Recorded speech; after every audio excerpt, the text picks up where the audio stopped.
Shalom Bapak, Ibu, Saudara terkasih. Selamat bertemu kembali dalam Sapaan Jemaat Getaran Hati GKJ Salatiga Utara. Hari ini Senin tanggal 10 Mei 2021, kita akan ambil tema umat pilihan Allah. Puji Tuhan Bapak, Ibu, Saudara terkasih, pada hari yang membahagiakan dan hari yang indah ini, Tuhan Yesus mengaruniai kita suatu kesempatan untuk merenungkan dan mempelajari firman Tuhan. Sebelum memulai renungan kita pada pagi hari ini, mari kita bersama-sama menundukkan kepala memohon bimbingan Tuhan. Mari kita berdoa.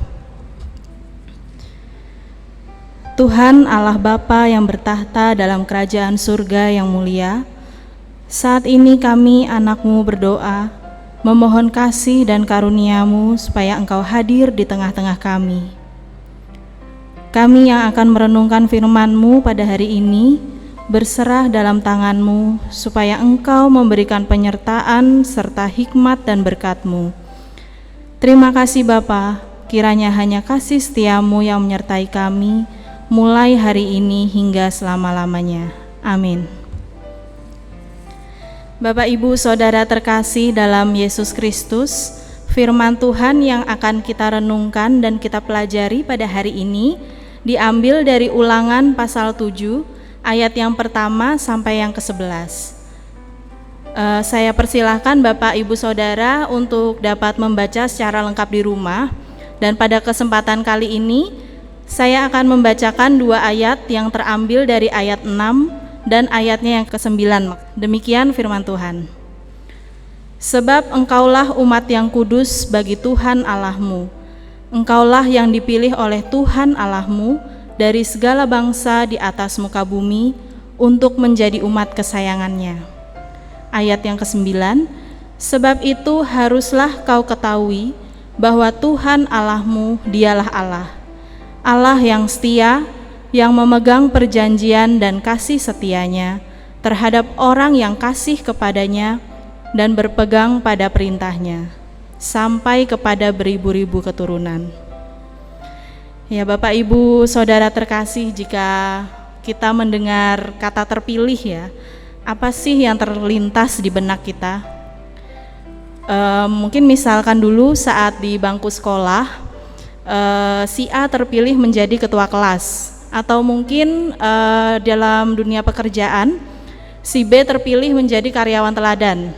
Bisa juga dalam lingkungan masyarakat, sebuah RW terpilih menjadi RW dengan lingkungan terbersih di Kota Salatiga. Kalau dari pernyataan tadi, pasti sebagian besar dari kita berpikir ya, bahwa terpilih itu sesuatu yang istimewa. Nah, dalam keseharian kita, saat menjadi terpilih, pastilah merasa senang, merasa bangga, dan juga merasa puas. Setelah kita melakukan berbagai upaya dan kerja keras, pada akhirnya orang-orang tertentu yang akan menentukan kita, apakah kita berhak menjadi terpilih atau tidak. Misalkan sebelum terpilih menjadi ketua kelas tadi, ada upaya yang harus dilakukan. Kita harus menjadi siswa yang disiplin, siswa yang pintar mungkin, atau dalam lingkungan pekerjaan sebelum menjadi teladan, karyawan teladan di kantor, mungkin kita harus mencapai target tertentu. Kalau di lingkungan RW tadi, sebelum kita mencapai terpilih sebagai RW terbersih di Kota Salatiga misalkan, kita harus berupaya untuk bekerja bakti, menjaga lingkungan supaya bersih. Jadi banyak upaya, jerih lelah, pengorbanan yang harus dilakukan. Tapi bagaimana kalau misalnya kita terpilih tanpa syarat? Rasanya mungkin seperti mendapatkan undian berhadiah ya Bapak, Ibu, Saudara. Orang-orang menyebutnya beruntung. Sama seperti ketika Tuhan memilih bangsa Israel dari segala bangsa di atas muka bumi.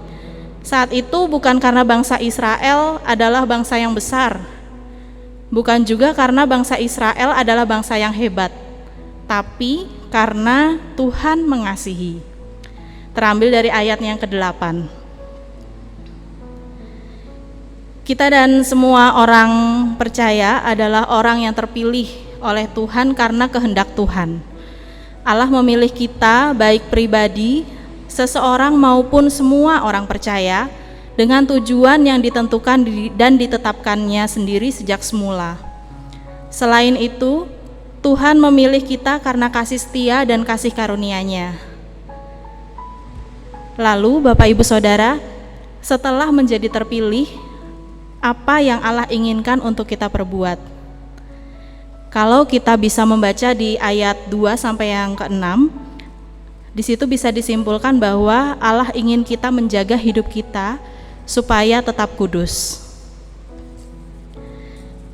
Bapak Ibu, sebagai bentuk rasa syukur atas kasih Allah, mari lakukan segala sesuatu yang menyenangkan hati Tuhan. Lakukan segala sesuatu dalam nama Yesus Kristus Tuhan kita. Segala perkataan dan perbuatan yang kita perbuat, perbuatlah dalam nama Tuhan Yesus Kristus. Perbuatlah semua itu dengan iman, kasih, ucapan syukur, pujian, dan penyembahan kepadanya. Muliakan Tuhan Allah Bapa kita yang bertahta di sorga. Bersukacitalah senantiasa, karena kasih dan kasih karunia-Nya kita juga bisa terpilih menjadi umat pilihan Allah. Bergembiralah karena kita sudah terpilih menjadi umat pilihan Tuhan. Mari kita tutup renungan ini dengan berdoa. Bapa yang bertahta di kerajaan sorga, terima kasih telah memberi kelancaran dalam renungan hari ini. Kiranya hal bermanfaat yang kami dapat di hari ini dapat menjadi bekal hidup untuk kami semua. Engkau tuntun setiap langkah kami Tuhan, biarlah apa yang kami perbuat dapat mencerminkan kasih Allah. Dan biarlah rasa syukur menjadi umat pilihan Allah terus tumbuh dalam hati kami. Terima kasih Yesus Kristus. Amin.